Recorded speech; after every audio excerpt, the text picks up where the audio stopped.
حضرت محمد مصطفیٰ صلی اللہ علیہ وسلم کی جو محبت ہے اس کی وجہ سے وہ ان کے پاس طاقت تھی۔ یہ لائبریری جو آپ دیکھ رہے ہیں کسی کے پاس یہ مناظر نہیں ہے، یہ ہمارے لیے بول ٹی وی کے لیے خصوصی طور پر اس کو کھولا گیا اور جب میں آپ کو دکھا رہا ہوں۔ پھر ایک اور جو بات ہے کہ ان کے بالکل جو ان کی جو قبر ہے جہاں پر وہ آرام فرما رہے ہیں، جہاں پر وہ دفن ہے، وہ مسجد کے ساتھ ہی ہے بالکل وہ جگہ، اور ہر وقت وہاں پر لوگوں کا ایک تانتا بدا رہتا ہے، دعا ہوتی ہے، پھول نچھاور کیے جاتے ہیں، ایک غریب فقیر آدمی، اور ہر وقت وہاں پر درود و ثنا، اللہ کی حمد، نبی صلی اللہ علیہ وسلم کے لیے درود، قرآنی آیات اور پھولوں کی پتیاں جو ہیں وہ وہاں پر نچھاور کی جاتی ہیں، اور یہ ایسے وہ مناظر ہیں جو یہ وہ عزت ہے جو اللہ تعالیٰ، بس اس کی یہ حکمت ہے کہ جس کو وہ عزت دے، جس کو وہ ذلت دے۔ بڑے بڑے حکمرانوں کی قبریں قبرستانوں میں بے یاد، مطلب اکیلی تنہا پڑی ہیں، کوئی وہاں پر جاتا نہیں ہے، لیکن یہاں پر ہر وقت اللہ تعالیٰ کے کلام کی تلاوت، درود و سلام، اور بہت زیادہ ایک ایسے مناظر۔ اور پھر ایک میں آپ کو سنواتا ہوں، وہاں پر جمعے والے دن ظاہر ہے درود و سلام بھی ہوتا ہے جمعے کے بعد، ایک شعر آپ کو میں ان کا جو وہاں پر درود و سلام میں پڑھا جاتا ہے وہ آپ کی نظر کرتا ہوں، جس سے آپ کو یہ اندازہ ہوگا کہ کتنی محبت ہے خادم حسین رضوی سے ان کے فالوورز کی، اور درود و سلام میں کس طرح ذکر کیا جاتا ہے، سنیے ذرا۔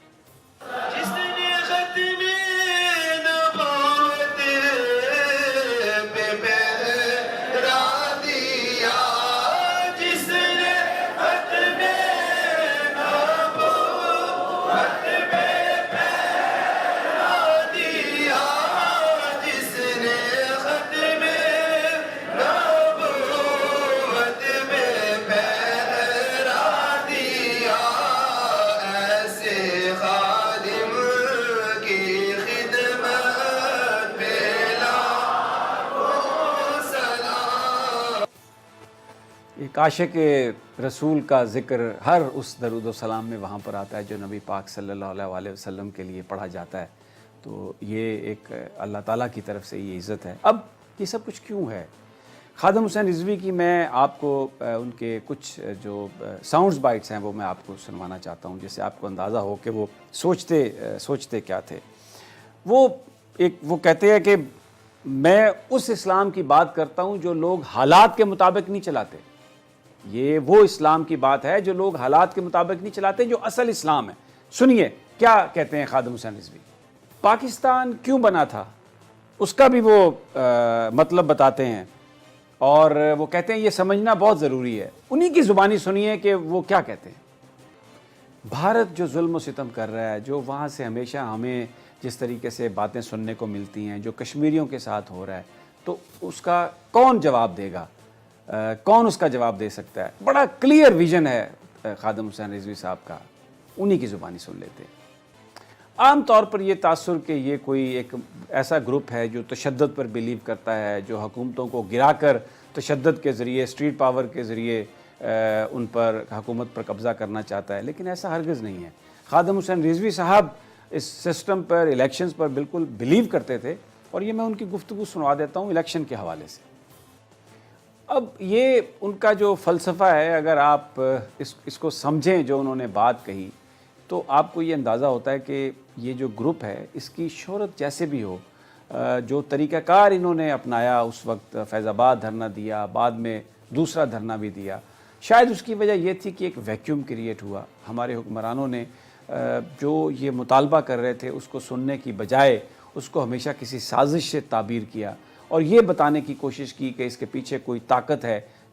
جس طرح آج اگر کسی کو آپ کرپشن کے حوالے سے پکڑنے یا گرفتار کرنے کی کوشش کرتے ہیں تو وہ اس کو وچ ہنٹنگ قرار دیتا ہے، وہ اس کو سارے معاملے کو کہتا ہے کہ یہ پولیٹیسائز ہو گیا۔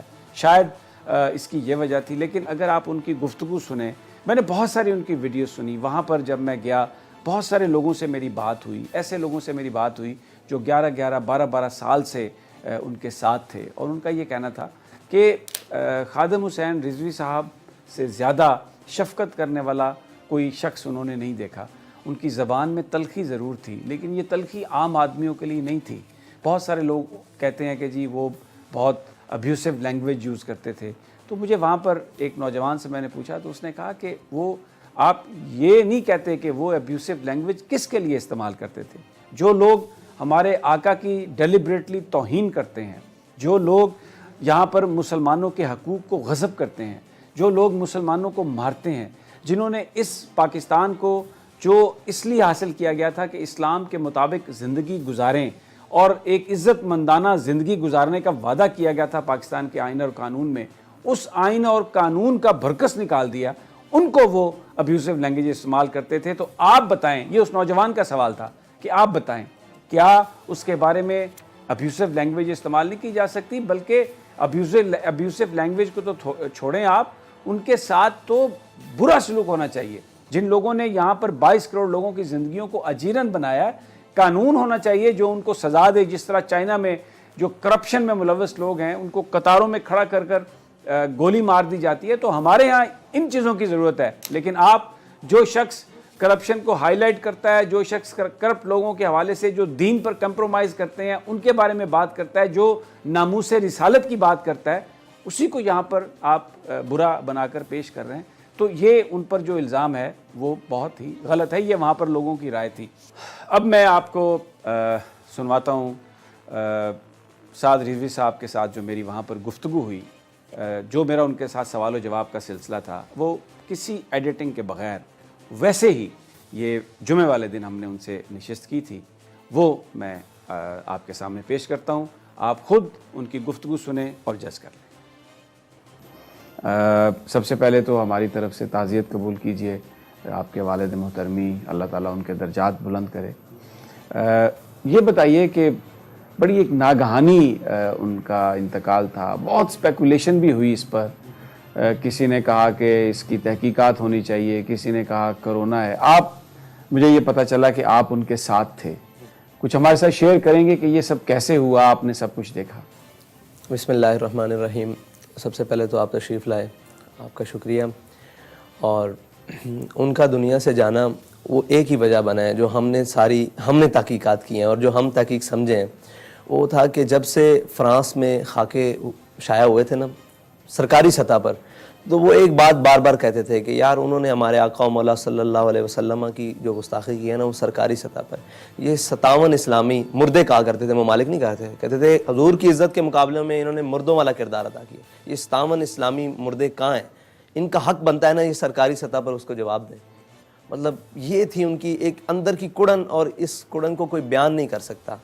اور ہمارے ایک شاہ صاحب ہیں, وہ اکثر خدمت کیا کرتے تھے, وہ کہتے تھے کہ جب سے یہ معاملہ ہوا تھا تو ان کے کندھے کبھی کمزور نہیں پڑے, اس کے بعد اندر سے وہ جل رہے تھے, اور وہ جلن ان کی موت کا سبب. یہی ان کی اس دنیا سے رخصتی کا. جی بالکل یہی سمجھنا. ورنہ بخار ہوتا ہے نارمل, آپ کی طبیعت زیادہ بھی خراب رہتی تھی, اس سے بھی زیادہ خراب رہی ہے کافی مرتبہ, لیکن یہ اچانک سے بالکل لمحوں کی بات ہوئی ہے. لمحوں کی بات. تو آپ اس وقت, جس وقت وہ رخصت ہوئے اس دنیا سے, آپ ان کے ساتھ تھے؟ جی بات انہوں نے آپ سے کی؟ میں اس دن تقریباً 12 بجے سے لے کر 11:30-12 بجے سے لے کر رات ان کے وصال سے 10 منٹ پہلے تک انہی کے قریب رہا ہوں. اور میرا یہ معمول ہوتا تھا کہ اگر میں ظہر سے پہلے ان کے پاس بیٹھا ہوں تو ظہر کی نماز میں دائیں بائیں ہو جاتا تھا. اگر عصر سے پہلے بیٹھا ہوں تو عصر کی نماز کا فرصت آتی تھی. اور ان کی زندگی کی ایک سب سے بڑی خاصیت یہ ہے کہ ہم نے ان کو با اہتمام نماز پڑھتے دیکھا ہے, اتنی بیماری کی حالت کے باوجود. ان کے پاس کوئی بھی بیٹھا ہے, کیسے بھی بیٹھا ہے, جب اذان ہو گئی ہے تو وہ بیگانہ ہو گئے. انہوں نے کہا نماز پڑھو. میں اس دن قریب بیٹھا تھا کہ مجھے وضو کراؤ, نماز پڑھ کے آؤ, بس اتنا وقفہ ہوتا تھا. اور اس دن مطلب انہی کا ایک تصرف تھا کہ میں ہر نماز کے بعد واپس آ کے ان کے پاس بیٹھ جاتا تھا, پھر نئے سرے سے بات شروع ہو جاتی, پھر نئے سرے. اور یہ جتنی جہتیں ملاقات, جتنی نمازوں کا وقت, تقریباً 4 نمازیں اس میں عائشہ سمیت, ان سب نمازوں کے وقفے کے دوران ایک علیحدہ زندگی کے پہلوؤں پر اور علیحدہ معاملات کے اوپر گفتگو ہوئی, جو انشاءاللہ بڑی. زیادہ فوکس کس پہ تھا ان کا؟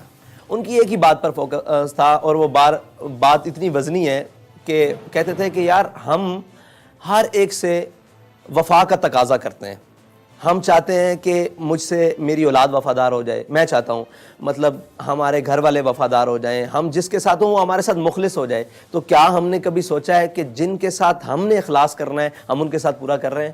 اگر ہم ان کے ساتھ وفا کے تقاضے اور اخلاص کے تقاضے پورے کر دیں, یہ کائنات ساری آپ کے ساتھ وفادار ہو جائے گی. اور پھر لوح و قلم بھی کیا چیزیں ہیں, سارے آپ کے ساتھ وفادار ہو جائیں. ہے ان کی. ان کے بارے میں بہت زیادہ پروپیگنڈا بھی کیا گیا. کہا گیا کہ جناب کسی نے کہا کہ یہ جو فیض آباد دھرنا تھا ایجنسی کے کہنے پہ دیا. کوئی کہتے تھے کہ جی بڑا مال آیا. میں یہاں پر آیا ہوں ابھی, یہ میں نے دیکھا ہے آپ کی یہ جو مسجد ہے, پھر جو گھر ہے 3 کمروں کا فلیٹ. تو یہ بیان فرمائیے کہ وہ خود اس بات پر افسوس کا اظہار کرتے ہوں گے, آپ سے کبھی انہوں نے اس پر بات کی کہ یہ جو لوگ باتیں کرتے ہیں کیوں کرتے ہیں, ان کی کیا وجہ ہے؟ ایسی بات ہے کہ ان کے سامنے بھی آ کر ایک شخص نے کہہ دیا کہ جناب ہمیں نا لوگ تانے دیتے ہیں کہ آپ نے پیسے لیے ہیں دھرنے کے. تو کہتے تھے یار ایک میری بات سنو, ہم نے جیسا دھرنا دیا ہے ایسا کسی نے دھرنا دیا ہے؟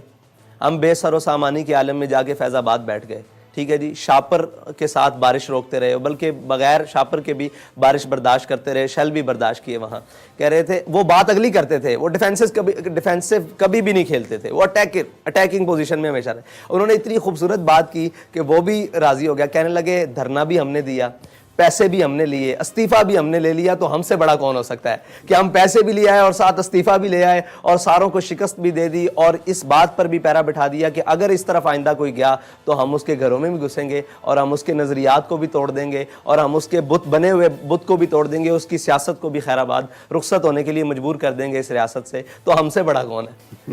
ہاں وہ مطلب یہ تو باتیں ساری سرسری ہیں, وہ ان چیزوں سے بیگانہ تھے. اچھا, ان کی جو گفتگو ہے, بھلے وہ زبان پنجابی استعمال کرتے تھے, حالانکہ ایک لینگویج ہے, لیکن انفارچونیٹلی پنجابی واحد قوم ہے جو پنجابی کو اون نہیں کرتی, باقی تمام قومیں اپنی زبان کو اون کرتی ہیں. لیکن وہ گفتگو میں اقبال کے شعر پڑھتے تھے, شیرازی کے, حافظ کے شعر پڑھتے تھے. بہت ہی ایک ایسی گفتگو تھی, اگر آپ اس کو غور کریں تو ایک ان ڈیپتھ جو میسج تھا وہ دہلا دیتا تھا. تو اکثر مطالعہ کرتے ہوں گے, آپ کے ساتھ بھی آپ کی تربیت میں بھی وہ چیزیں انہوں نے شامل کی, انکارپوریٹ کی؟ بالکل ایسے ہی ہے. میں نے تو سارا جو کچھ بھی سیکھا, اور مجھے انہوں نے ایک سبق دیا, آپ کے مطلب ایکسیڈنٹ کے بعد ایک اور ساتھی ہیں ان کو بھی یہی سبق دیا کہ کتابیں تو 2 حرف سکھاتی ہیں, آدمی آدمی بناتے ہیں. تو ہمارے اندر جو بھی آدمیت ہے, جو بھی ہمارے اندر کوئی وصف ہے کسی بھی چیز کا, وہ انہی کا دیا ہوا ہے, انہی کا سکھلایا ہوا ہے. اور ان کے اندر ایک خاصیت تھی کہ وہ اپنی ہر چیز کو جو ان کے ساتھ منسلک تھی بمانگے دوہل آن کرتے تھے. لوگوں نے بڑا کہا کہ حضرت آپ اردو کا استعمال کریں, اس سے بہت فائدہ ہوگا تھا. کہتے تھے جلے ہو جدوں تک میں پنجابی گل نہ کر لوں میرا اندر ہی پورا نہیں ہوتا, مینوں گل سمجھان دا مزہ ہی نہیں آتا. مطلب وہ پنجابی میں کہتے ہیں مجھے بات سمجھانے کا مزہ ہی پورا نہیں آتا. تو وہ جو بھی ان کے ساتھ منسلک چیز تھی نا, نہ انہوں نے اپنا لباس بدلا, نہ انہوں نے اپنی وضاقتہ بدلی. آپ دیکھتے ہیں ان کی زندگی دیکھیں, وہ ملک سے باہر گئے ایک دفعہ شام کے دورے پر, اور بتاتے تھے آ کے کہ یہاں سے میں گیا, میرے ساتھ کافی سارے علماء تھے, انہوں نے وہاں جا کے چغے پہن لیے اور جناب وہ قبائیں پہن لی اور وہاں پگڑیاں کے رنگ بدل لیے, اور کہہ رہے میں نے وہی دھوتی, یہ دھوتی انہی کی ہے, یہ دھوتی اور وائٹ سوٹ اور اوپر دستار اور یہی پہن لیا اور یہی پہن کے سارا کام تھا. تو اپنی جو چیز تھی نا تہذیب اور تمدن جو ان کے اندر کوٹ کے بھرا ہوا تھا, اس کو بڑی کھلے دل سے آن کرتے تھے. جو ہماری تہذیبی باتیں تھیں, روایات کی باتیں تھیں, انہیں کھلے دور تھے. اسی لیے وہ پنجابی میں زیادہ گفتگو کرتے تھے اور اس کو آن کرتے تھے کہ لوگ سمجھتے ہیں کہ اجڈ ہوتا ہے جو پنجابی بولتا ہے اور یہ وہ, بلکہ انہوں نے پنجابی میں انگریزی والوں کو مجبور کر دیا کہ وہ آپ کی پنجابی میں ترجمے ٹرانسلیٹ کر کے انگریزی میں گفتگو سنیں. اچھا یہ بتائیے کہ انہیں اندازہ تھا جب وہ اتنے بیمار رہے کہ شاید اب وقت رخصت آ پہنچا, گفتگو سے کچھ آپ کو اندازہ ہوا؟ جی میں ان کے قریب تھا, یہ ان کا روحانی تصرف کہہ لیں کہ انہوں نے میرے ساتھ ساری وہی باتیں کی ہیں جو آج رونما ہو رہی ہیں یا آئندہ آنے والے وقت میں رونما ہوں گی. لیکن میرا ایک مرتبہ بھی خیال نہیں کیا کہ آپ دنیا سے جانے کے لیے یہ ساری باتیں میرے ساتھ کر رہے ہیں اور مجھے سمجھا رہے ہیں کہ رشتہ داری کا کیا تعلق ہے, وفاداری کیسے رکھنی ہے, کس کے ساتھ کیسے تعلقات ہیں میرے, ان کے ساتھ کیسا اٹھنا بیٹھنا رکھنا ہے, تمہارے پر یہ ذمہ داری ہیں, یہ ذمہ داری ہیں, یہ ذمہ داری ہیں. اس مطلب تاریخ کے حوالے سے ساری گفتگو انہوں نے میرے ساتھ کی. لیکن میرا ایک وقت کے لیے بھی خیال, ایک لمحے کے لیے بھی نہیں گیا کہ یہ میرے ساتھ ایسی باتیں کیوں کر رہے ہیں, حالانکہ وہ ساری باتیں وہی اسی مقصد کے لیے تھی. اقبال اس سے آگے کی چیز ہے, کہتے تھے اگر یہ ہم ممبر پہ بیان کریں تو لوگ ہمیں ماریں گے. اقبال سے بڑا مولوی کون ہے؟ آپ نے ہمارے معاہدے کے حوالے سے عملی اقدامات کیا کیے ہیں؟ آپ نے ایک قوم سے معاہدہ کیا, ہمارے والد صاحب کی سنت ہمارے سامنے, ہم اسی ٹریک پر چلیں گے.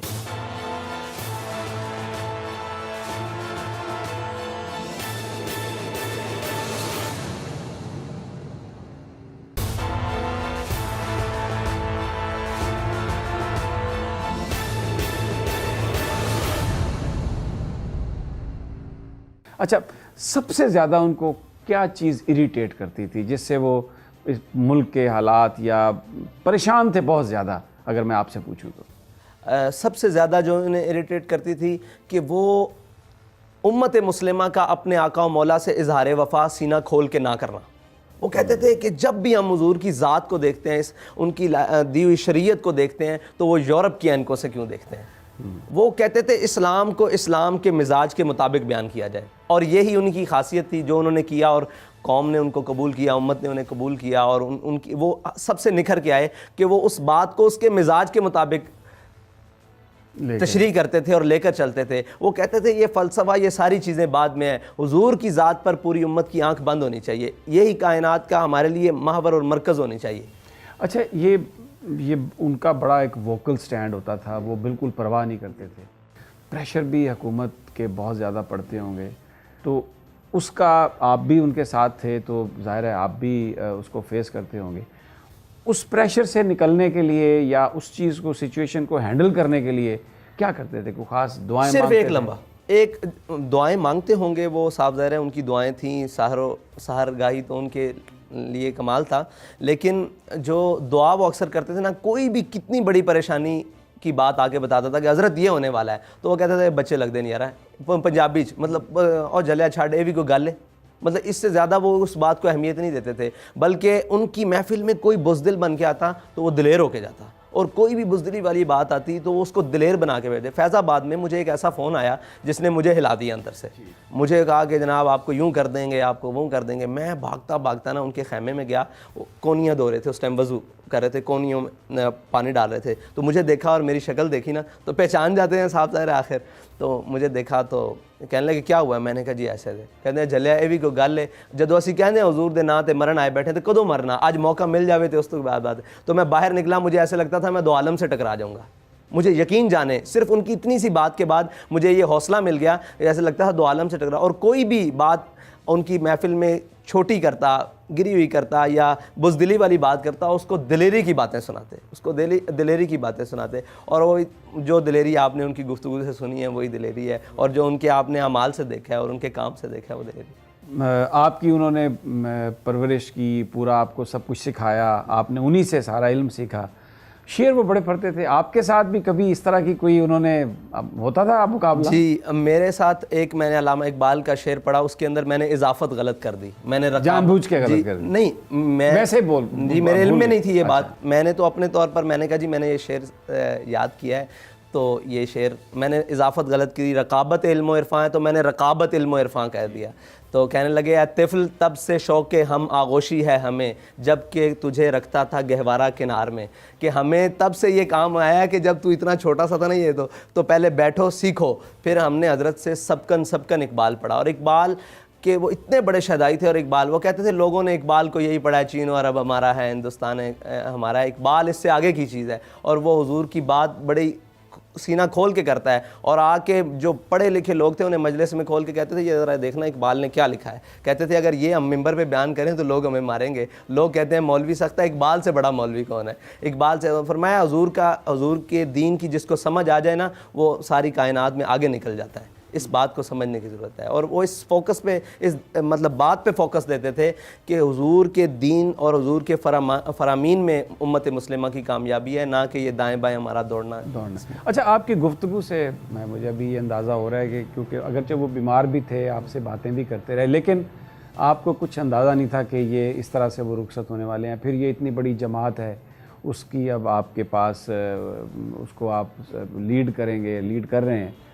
تو اس چیلنج کے لیے آپ تیار تو نہیں تھے, تو پھر ہمت اور سارا جذبہ کیسے آپ نے اپنے آپ کو ایڈجسٹ کیا اب اس کام کے لیے؟ میں 2015 تک بلکہ 16 تک اپنے والد صاحب کو بالکل ساتھ رہا ہوں. میں نے ان کی ڈرائیونگ بھی کی ہے, سفر حضر بھی کی ہے. لیکن 2016 کے بعد انہوں نے مجھے میدان عمل میں پیچھے رہ کے ہر کام کرنے کے لیے کہا. مطلب جو بھی کام ہوتا, جیسے آپریشنل معاملات ہیں جتنے بھی تحریک کے, وہ مجھے کہتے اس کو کہو یہ کرے، اس کو کہو یہ کرے، مطلب خود پریکٹیکلی کرسیاں لگانے تک، ہر معاملات تک. پھر ہر میدان میں مجھے انہوں نے آگے رکھا.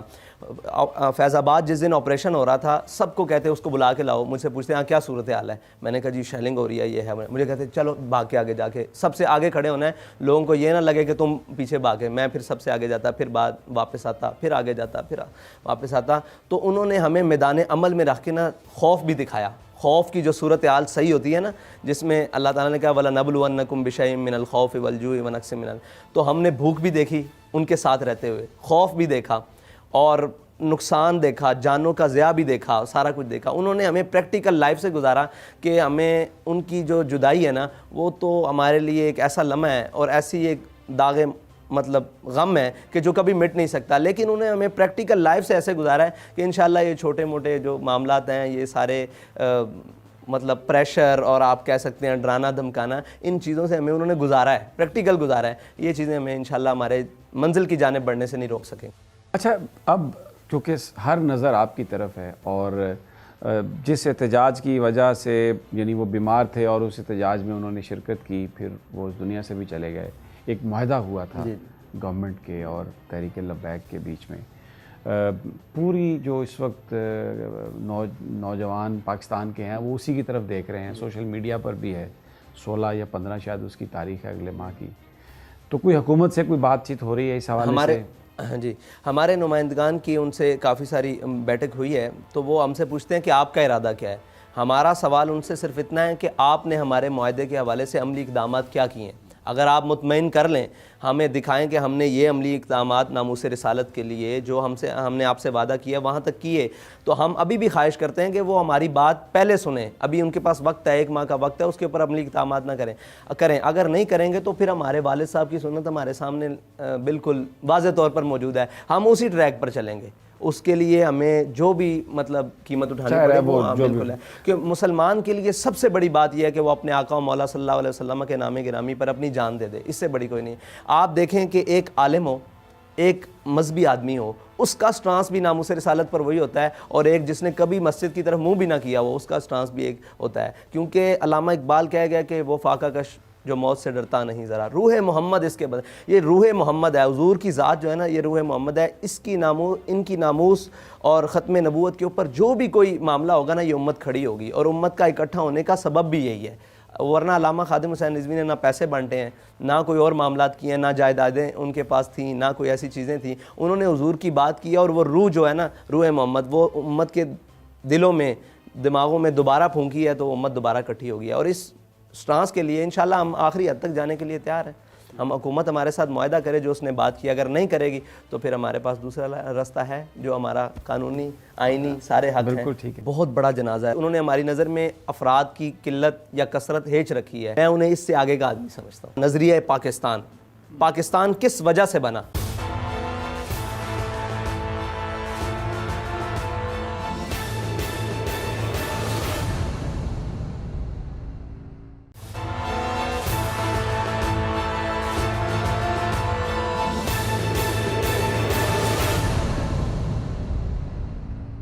اچھا، نیشنل میڈیا نے کبھی خادم حسین رضوی صاحب کو وہ پذیرائی نہیں دی. جب وہ احتجاج کی کال کرتے تھے تو خبر تک نہیں آتی تھی. ہر جگہ پر پابندیاں لگائی جاتی تھیں.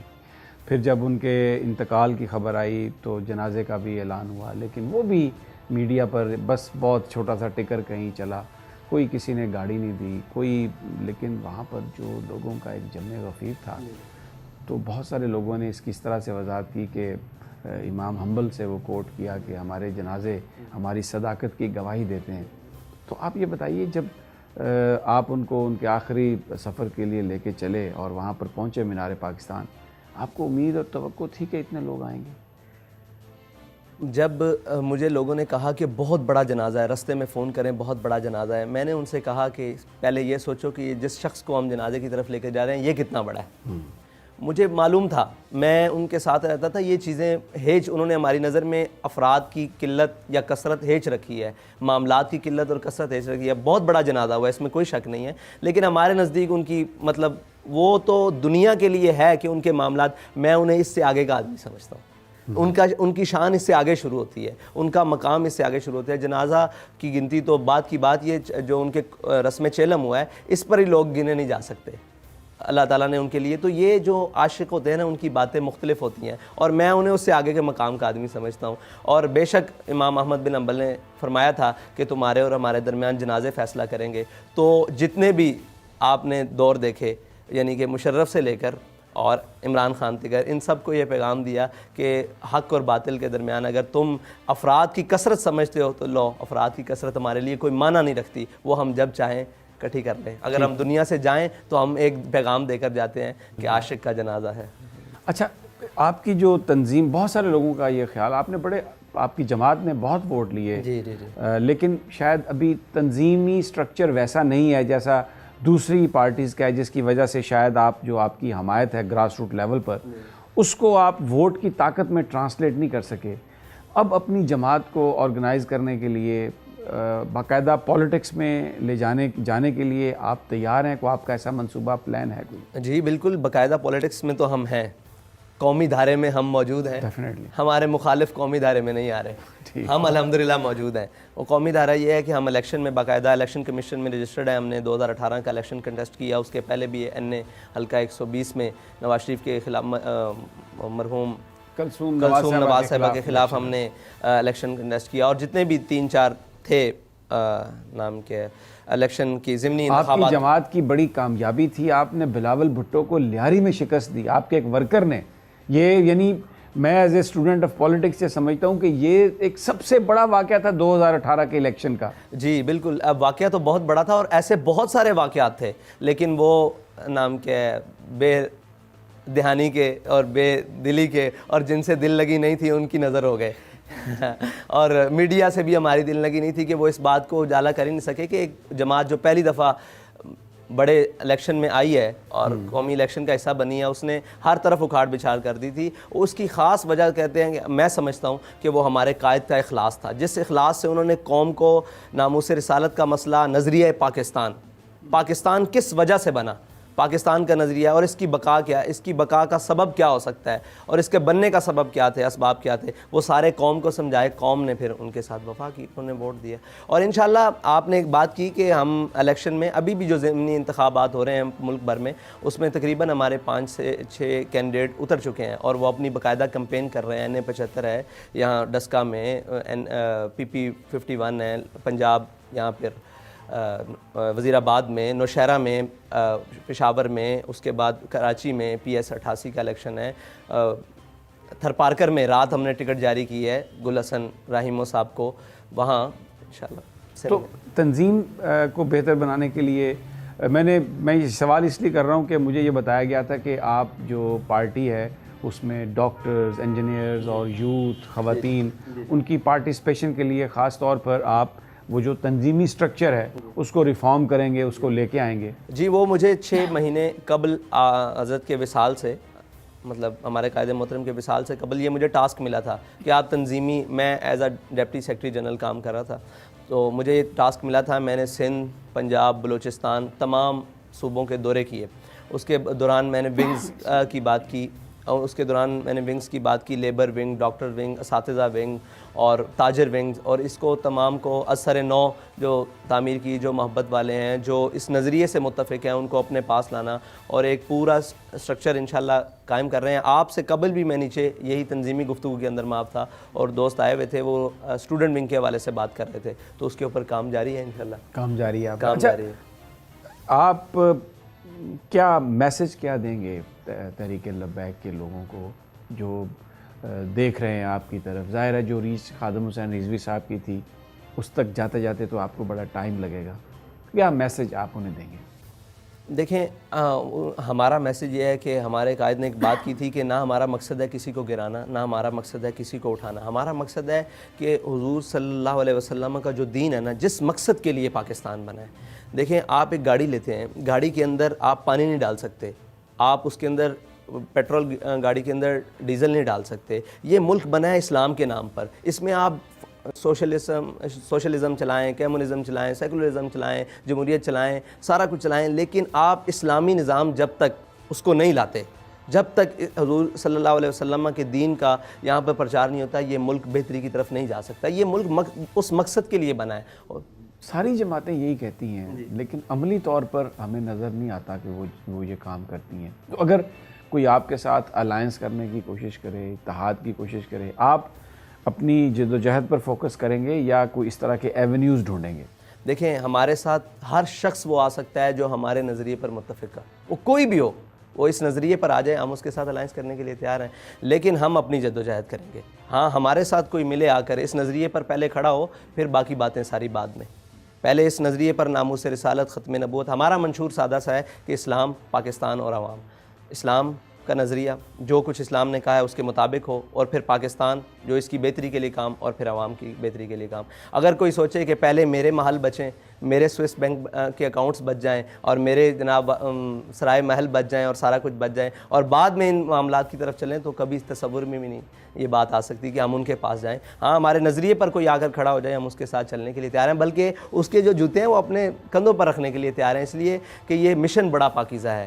یہ مشن وہ مشن ہے جس کے لیے قائد اعظم محمد علی جناح نے اتنی جد و جہد کی ہے, جس کا تصور علامہ اقبال نے دیا ہے. تو اچھا, آخر میں آپ سے ایک پھر بالکل کلیئرٹی کے ساتھ آپ کیا کہیں گے جو لوگ آپ کو دیکھ رہے ہیں کہ 16 فروری وہ جو ڈیٹ ہے, اگر اس معاہدے پر عمل درآمد نہیں ہوا تو کیا کریں گے آپ, کیا کہیں گے آپ اپنے دوستوں ساتھیوں کو؟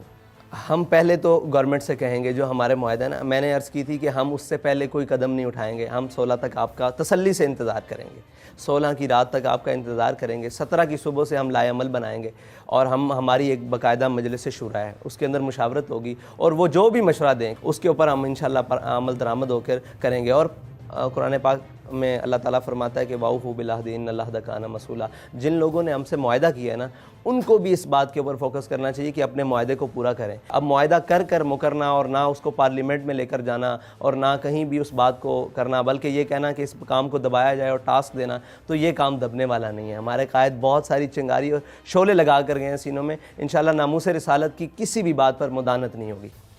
سعد صاحب بہت بہت شکریہ, آپ نے ہمیں ٹائم دیا, اور وی وش یو بیسٹ آف لک, اور انشاءاللہ جلد پھر آپ سے ملاقات ہوگی. ناظرین, آپ نے سعد رضوی صاحب کی گفتگو سنی, اور انشاءاللہ ان سے ہماری گفتگو کا سلسلہ آنے والے دنوں میں بھی جاری رہے گا. اجازت دیجیے, اللہ نگہبان.